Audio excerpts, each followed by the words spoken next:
Lamont, we have heard again and again, the secret to data security is first discovery and classification. But that discovery and classification has been super duper difficult. AI has been a game changer. Explain. AI has unlocked a tremendous amount of capability when it comes to scaling, contextual view of data, and just allowing us to be able to actually deal with the explosion of data. It really boils down to context because, really obvious sensitive data like credit card numbers have not been a problem, but it's just everything else. So walk us through and feel free to give an example.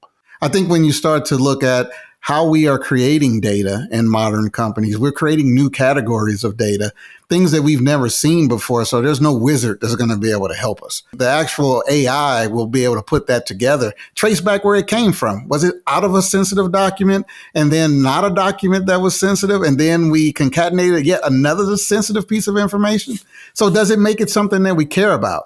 But this is where that discovery and visibility comes into play so that we actually can see that. It allows us to see the known unknowns. We always have a feeling that there's some data someplace else, but we never are able to get to it. This allows us to get to that. Can you give me an idea of a situation like a customer had, and then you were able to sort of discover sort of contextual data environments and point it out to them, and they were like, I had no idea that was going on. There must be tons of those cases. We've had, customers that come to us and say, hey, I think this data may have been involved in some sort of mishandling incident. But I really want to know what the data is, and do I even care about it? And so we were able to run that repo through our system and actually let them know the data that they thought was in this system, which normally in most cases, they all think about is the data that we don't care about. It shouldn't be anything in this repository that's sensitive or not.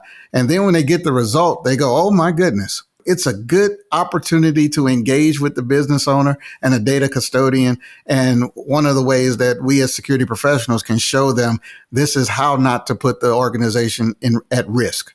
And this is the thing we hear from security professionals and privacy professionals all the time is the fear of what I don't know that is even out there. And like you just described, holy crap, how did that happen? Yeah, it absolutely lends to the confidence because we've tried this for years. We've chased many other technologies with the hopes that it will provide some sort of data governance and allow us to secure the data at least that we knew about. And we still haven't had that moment of where we say, aha, I don't need unlimited amounts of money, unlimited amounts of resources, unlimited amount of time to do it. I can actually make a dent in this. It gives us the courage and the foresight to say that there is hope for this area and being able to actually provide true data security and not just data governance. If you, audience, want to learn how you can discover your data and categorize your data, taking advantage of the contextual power of AI, you should check out what Cyera is doing. Go to their website. Here's the address right there, Cyera.io. Go check it out.